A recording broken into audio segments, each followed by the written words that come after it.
que se localiza en vías respiratorias y que es causada por un virus. Definitivamente esa es la definición. Si afecta las vías respiratorias, tanto altas, bajas, ¿no? O ambas.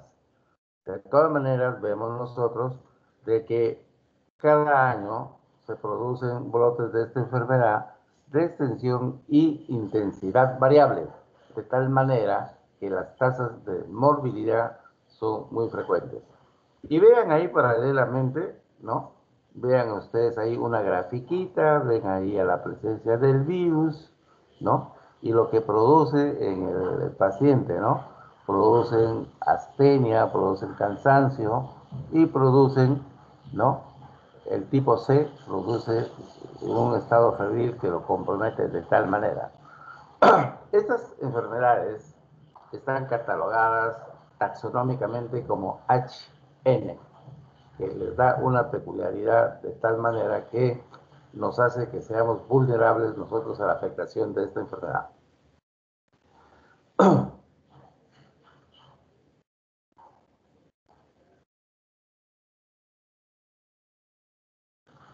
Muy bien. Históricamente, vean ustedes desde hace cuántos años venimos sufriendo de estos males, ¿no? De estas virosis, desde el año 412 antes del Cristo, en que en esa época representaba un estudioso de las ciencias, era Hipócrates. Hipócrates ha sido uno de los estudiosos de los primeros casos de influenza. Lo llamaron así, ¿no? No como cuando nosotros ya la llamamos como una enfermedad gripal que nos da complicaciones.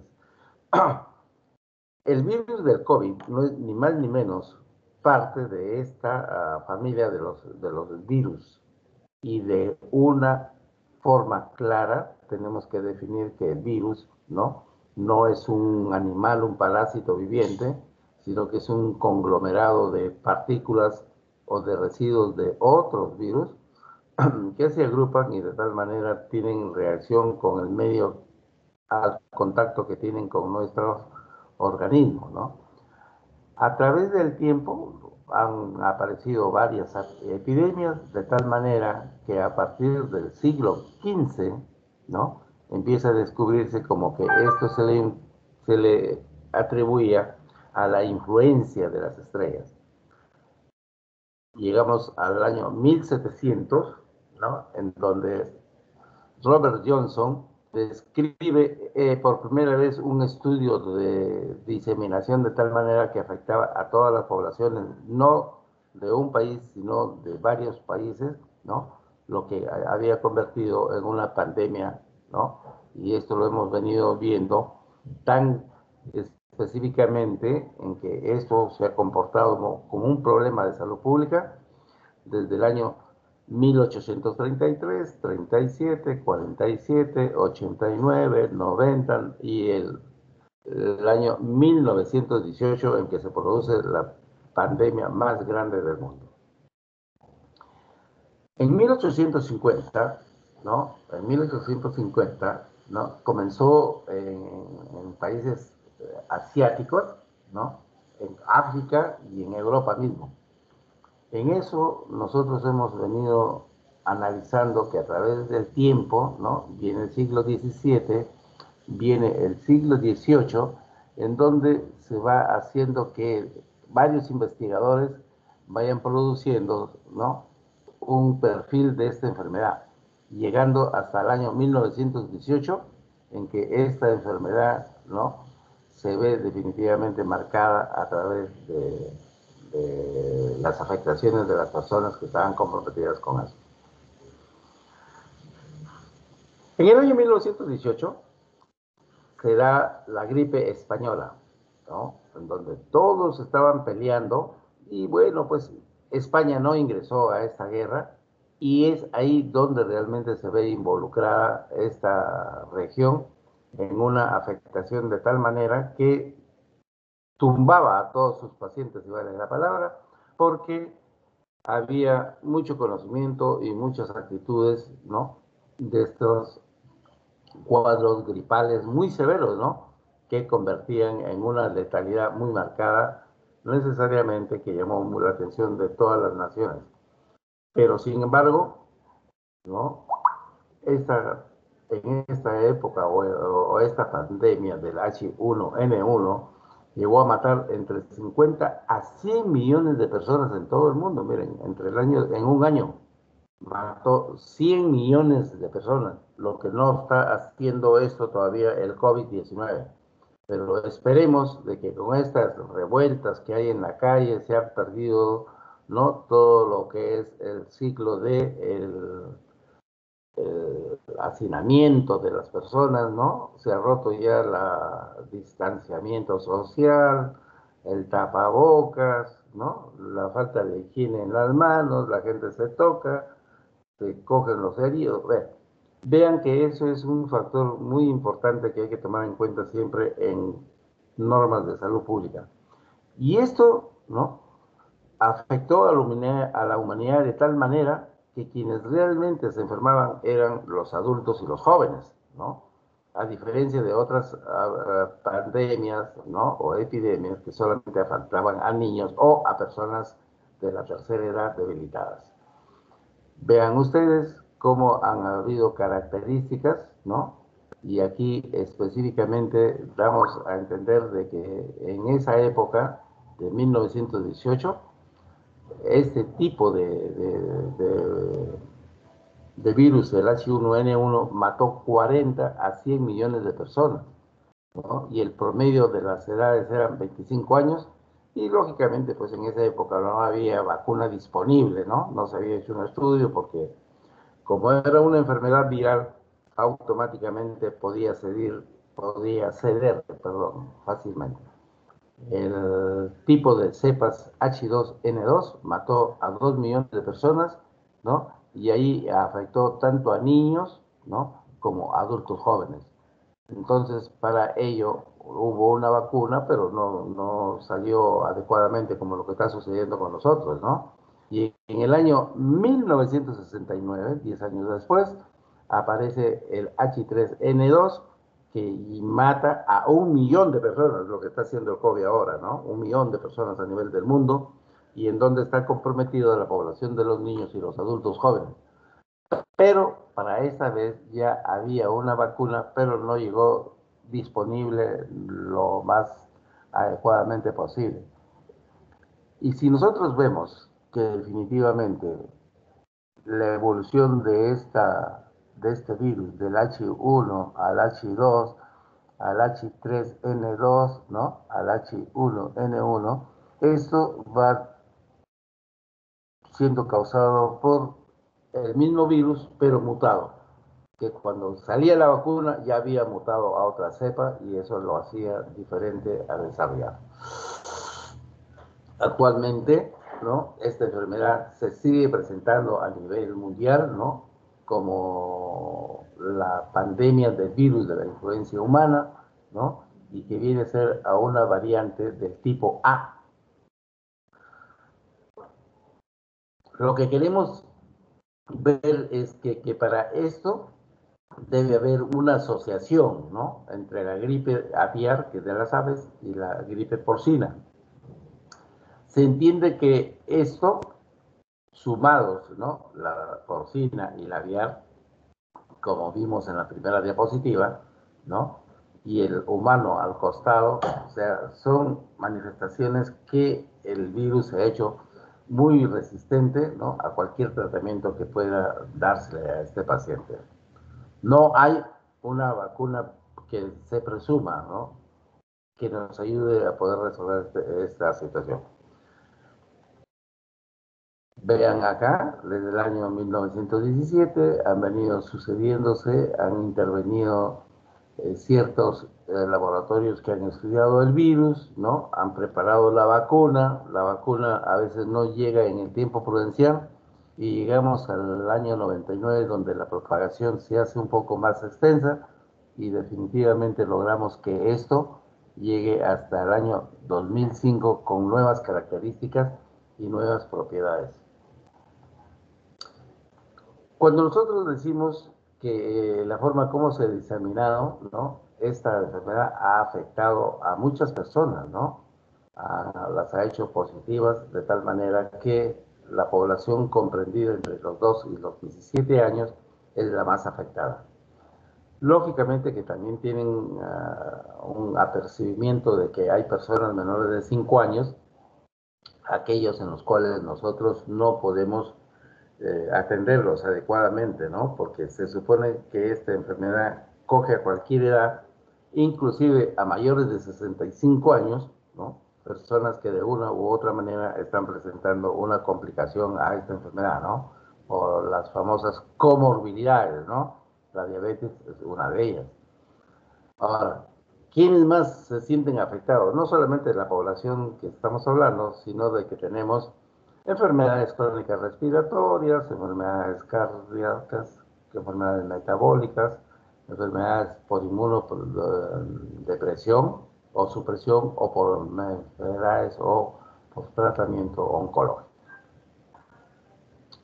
Vean cómo a través de esta gráfica, ¿no? Estamos viendo de que esta nueva forma de presentación se disemina muy fácilmente, ¿no? En los países que realmente nos encontramos entre el sistema septentrional, o sea, entre los dos Capricornios, y la diseminación que es más eminente, ¿no? En los países como China, ¿no? Y otros lugares alejados de los nuestros. Ahora, nosotros, ¿no? Generalmente tenemos un promedio de afectación, ¿no? Marcado, pero no tanto como lo que hubo en Estados Unidos o lo que hubo en los países como Hong Kong.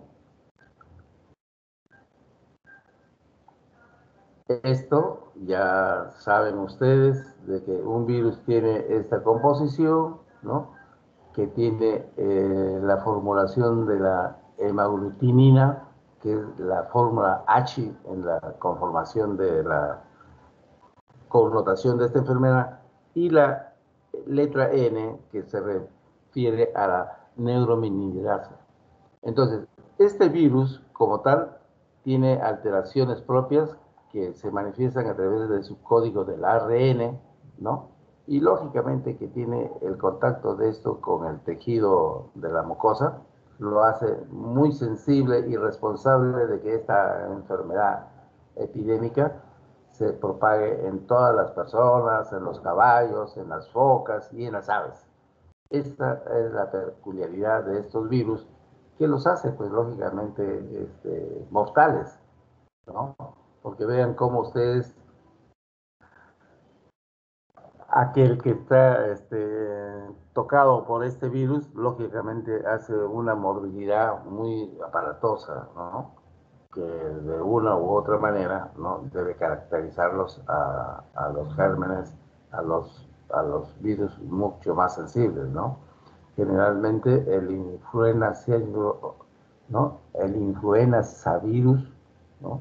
O el influenza virus A, la influenza virus B y la influenza virus C son aquellos que están muy ligados a la presencia de esta enfermedad en las personas, ¿no? Y seguidamente vean ustedes la estructura y las propiedades que tienen estos virus, ¿no? Y la conjugación de sus estructuras para poder tomar contacto con la persona afectada y el huésped que desarrolle una enfermedad parecida. Lo que tienen que saber ustedes que a través de los estudios, ¿no? Las enfermedades causadas por la influenza tienen una marcada relación en donde se ve que el tipo es el primero que va adelante. La A es el tipo de virus que tiene. El lugar de origen es el segundo que sigue, ¿no? Tipo A, Hong Kong, el número de cepa y el año de aislamiento, ¿no? Entonces, ahí nos está dando marcadamente cuál es la reacción que nosotros debemos tomar para ver la implicancia o complicación que genera en los seres humanos. Estas nomenclaturas, ¿no? Las más importantes son la B y la C, las que producen ese tipo de afectación, ¿no? Afectando a las aves, a los porcinos y a los humanos. Esto es para que ustedes vean, ¿no? Cómo la influenza virus afecta al ser humano, ¿no? Es la menos frecuente, pero es súper agresiva. ¿no? Es la menos frecuente, pero es la superagresiva. Vean ustedes que las características están dadas por las antenitas, ¿no? Que tiene en su cápsula el virus. ¿Qué cosa es lo que tiene que ver este virus? Este virus tiene que ver con la importancia, ¿no?, de los dos factores importantes, el N y el H, de tal manera que esto hace que la fórmula N, ¿no?, permite la difusión del virus o la continuidad del virus, y la fórmula de la H es el responsable del valor patógeno de estos agentes gripales.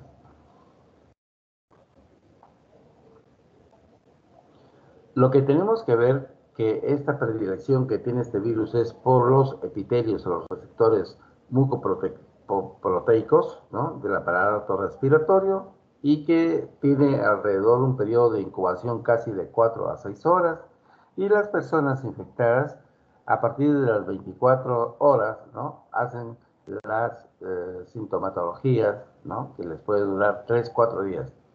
Si bien es cierto, esto puede permanecer en el organismo 3, 4 días y puede definirse automáticamente por la defensa de nuestros macrófagos, esa capacidad la tenemos en base a nuestro comportamiento, de nuestro código de reaccionar frente a las agresiones de todo este tipo de agentes etiológicos, ¿no?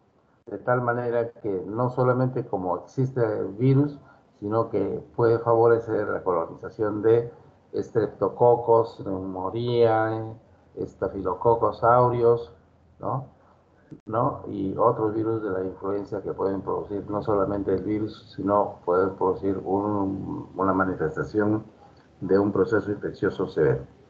Ahora, esto lógicamente que tiene que ver con las manifestaciones clínicas, ¿no? Entonces, quien se resfría, ¿no?, empieza a presentar un cuadro no complicado, que es el asintomático y el que se mejora automáticamente. Y la otra parte de la afectación que ya presenta sintomatología se caracteriza por fiebre, dolor de cabeza, ¿no?, malestar general y síntomas respiratorios. En el grupo del adulto, la gripe, perdón, del adulto, no complicada, ¿no?, es de aparición brusca a partir de las 24 o las 48 horas. Se acompaña, ¿no?, además de la fiebre, ¿no?, se acompaña de escalofríos, ¿no?, lo cual hace que este paciente guarde cama lo más suficientemente posible, ¿no? Y vean que la fiebre se acompaña de dolor de cabeza, ¿no? Para que se comporte como gripe tiene que haber secreción nasal o catarro, malestar general, un poco de tos y dolor de garganta. Cuando este cuadro se acompaña de tos no productiva, puede ser que de una u otra manera, ¿no?, solamente se acompañe de rinorrea. La rinorrea es una manifestación clara de una hipersecreción nasal, ¿no?, lo que produce el estímulo de estos virus. Y se acompaña además de un dolor retroorbitario, ¿no?, que le causa molestia al tener contacto con la luz, ¿no? Presenta mucho lagrimeo y sensación de quemazón ocular. A veces no se acompaña, como en este virus del COVID, ¿no?, de problemas digestivos, ¿no? Son poco frecuentes en la influenza, pero son elementos básicos que hay que tomar en cuenta para poder identificar esta enfermedad. Si bien es cierto, el cuadro de esta influenza es benigna, ¿no?, y se autolimita, esto tiene que estar definidamente resuelto entre 3 y 5 días. Pasado de 5 días, ya la cosa se convierte en una cosa mayor, severa. Ahora, como tal, un virus te puede llevar a hacer una neumonía viral primaria, ¿no? Lo que ha hecho el COVID en estos momentos, ¿no? Todos eran neumonías, pero nadie le ponía, pues, una cantidad de antibióticos apropiados para poder controlar esta enfermedad, ¿no? Con acitromicina ya se demostró que no era lo suficiente para el tratamiento de este COVID, pero se tomó como una norma muy apresurada hasta demostrar lo contrario, que no servía para nada. Entonces, si nosotros vemos que esta enfermedad no supera los 3 o los 5 días, ¿no? Con toda seguridad esto se convertirá en una bacteremia mixta, ¿no? Causada por una neumonía viral o una neumonía bacteriana secundaria, que es lo que tenemos que controlar y evitar. Muchos de los casos que hemos visto últimamente, ¿no? Con este COVID han sido neumonías virales complicadas con una neumonía bacteriana mixta, y eso hacía que el paciente entre en insuficiencia respiratoria y se muera, ¿no? Y no tener oxígeno, peor todavía, pues. Ahora, bien es cierto, estas enfermedades tenían sus complicaciones, ¿no? Como los que han quedado muchas veces, ¿no? Muchos pacientes han quedado con sus dolores musculares, ¿no? Su rhabdomiolisis, mioglobinuria o determinadas enfermedades del tipo del sistema nervioso. Eso es lo que hay que evitar en toda enfermedad, aún siendo una enfermedad viral. No esperemos necesariamente que cumplamos 3 o 5 días para recién empezar a hacer un tratamiento de, de los, de las molestias prodrómicas que presenta esta enfermedad, sino que desde que se inicia el catarro, ¿no? La sensación febril, hay que dar antihistamínicos, hay que dar analgésicos, ¿no? Antipiréticos, para ir contrarrestando la acción inmediata de la propagación de los males. Ahora, en lo que tenemos que ver es lo que hace esto una complicación, ¿no? Esta enfermedad del virus de la influenza, ¿no? Está relacionado al tipo B, pero de igual manera está relacionado al virus del herpes zóster, ¿no? El cual hace que sea una enfermedad precedente, ¿no? Porque hay que tomarlo en cuenta, que cuando sale un herpes varicela, tiene que haber un componente ahí de baja del mecanismo de defensa, ¿no? Entonces, muchas veces las personas que sufren de inmunodeficiencia tienen este tipo de lesiones, ¿no? A nivel de la piel, o hacen cuadros neumónicos, bronconeumónicos, asociados a la intensidad de la patología que nos afecta.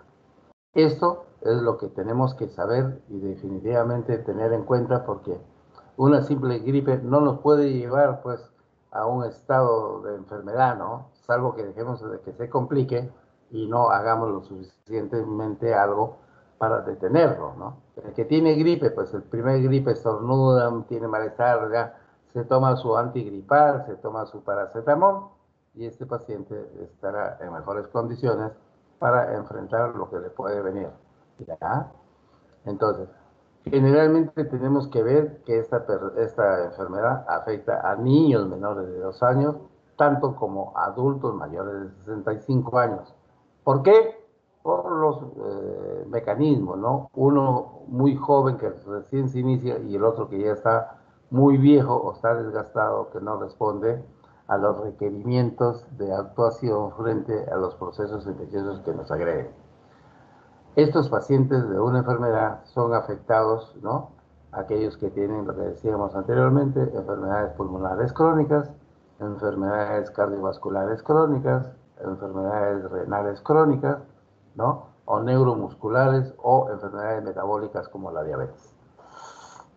De igual manera, esta enfermedad hay que tener mucho cuidado con nuestros pacientes que hayan sufrido un trasplante, o enfermos, pacientes que tengan pues un síndrome linfoproliferativo, tipo linfoma de Hodgkin o no Hodgkin.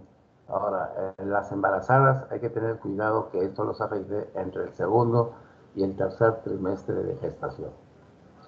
Ahora, yo pienso que lo que trato de explicarles es de que los métodos de diagnóstico para llegar a la influenza tienen que ser definitivamente, ¿no?, lo que hemos estado haciendo actualmente, ¿no? La fórmula de la molecular a través de la secreción el hisopado de la secreción nasal, ¿no? Hay que tratar de hacerlo porque nos va a detectar a tiempo si esta enfermedad está comportándose como una enfermedad tipo B.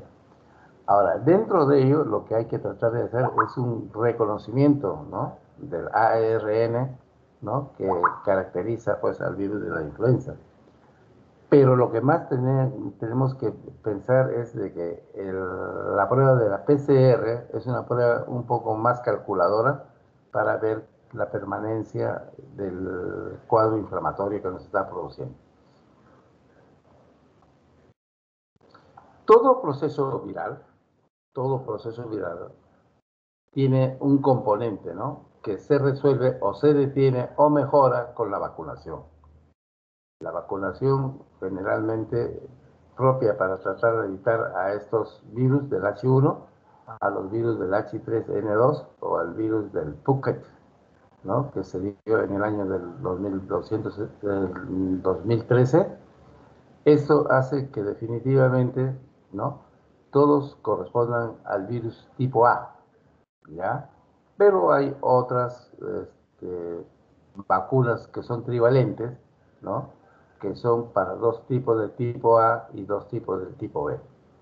Entonces, cuando nosotros tenemos que hacer una vacuna, tenemos que hacerlo necesariamente pensando en que esta enfermedad está afectada, ¿no?, o haya sido punto de partida de las aves y que han ido definitivamente a curar al hombre.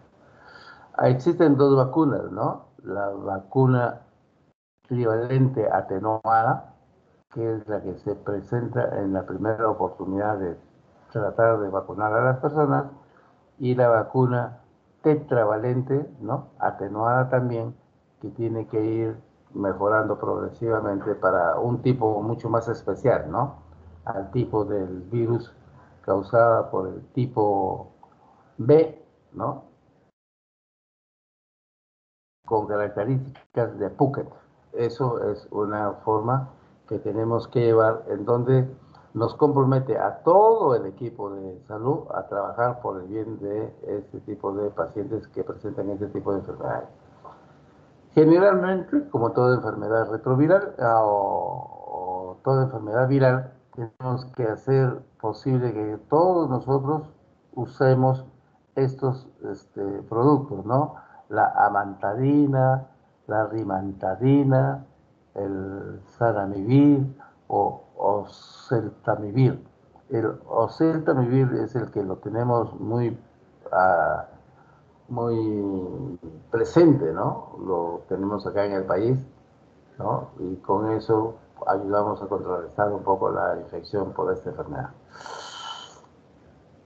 Ahora, cuando tenemos que saber que estamos frente a un cuadro de influenza, este caso lo hemos tenido hace 9 años acá en el Perú, ¿no? Y tuvimos que trabajar tremendamente, ¿no?, con todas las medidas de protección para salvar, porque esta es una enfermedad que si no la tratamos adecuadamente se nos complica con cuadro neumónico y se nos muere por una insuficiencia respiratoria. Acá, de igual manera, vean ustedes cómo hay determinadas vacunas para determinado tipo de cepas de influenza, ¿no? El Zanamivir, ¿no?, para el tipo A y B, el Oseltamivir, ¿no?, para el tratamiento igualmente a la influenza A y el B.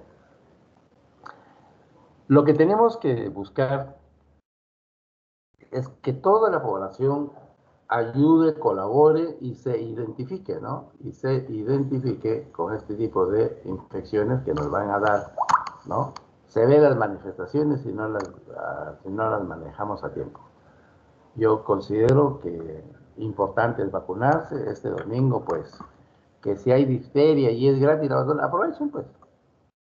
Porque hay que desperdiciar la oportunidad de vacunarnos si lo está dando el Estado, que es su obligación, y nosotros poner nuestro bracito para que nos vacunen, ¿no? Yo, de igual manera, espero que ya se hayan vacunado ustedes, ¿no?, contra la difteria, porque si volvemos en diciembre a los hospitales, tengan la plena seguridad que todavía van a haber infectados y hay que tener que cuidar que esta enfermedad ya no se siga diseminando más de lo adecuado. Ahora, vean todas las vacunas, ¿no? Las que están recomendadas, ¿no? Generalmente entre los niños mayores de 7 años, ¿no? O como un estado de quimioprofilaxis en los pacientes de 5 años. Esta vacuna no está recomendada en pacientes que tengan enfermedades subyacentes respiratorias y el tratamiento con el oseltamivir, ¿no? Es aquella que nos está produciendo alteraciones propias para eliminar esta enfermedad. Se refiere que el tiempo que debe durar este tratamiento antiviral es de 5 días. Muy bien, muy bien. Lo que tenemos que resolver definitivamente es lo que hay que tener presente, en que los periodos de vacunación, ¿no? Son importantes, y más que todo en los niños, ¿no? En los niños menores de 5 años o de 7 años hay que cumplirles su tratamiento de los 5 años. Durante los primeros 5 años todos nosotros se supone que hemos recibido nuestras vacunas contra todas las enfermedades que existen, tétanos, pertussis, varicela. Entonces, no hay que dejar de lado eso y cumplirlo, ¿no? Eficientemente para poder estar, con estos cuadros necesarios, ¿no? O innecesarios que tenemos que evitar. Una gripe es un cuadro banal, pero de igual manera, si esta gripe se nos complica, con toda seguridad nos va a pasar lo que está pasando con el COVID-19. Muy bien. Espero que esto sea una información que ustedes traten de mantenerla lo más ostensiblemente posible, para que sea parte de la información cuando ustedes tengan que irse a trabajar fuera de la ciudad, ¿no? Ustedes ya están próximos a ser nuestros colegas, pero traten de saber que esto es un punto importante para que colaboremos siempre con el estudio de vacunación. Muy bien. Si no hay ninguna pregunta,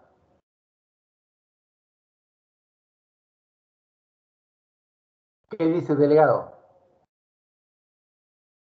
Doctor, buenas. Respecto a mí, no tengo pregunta, doctor.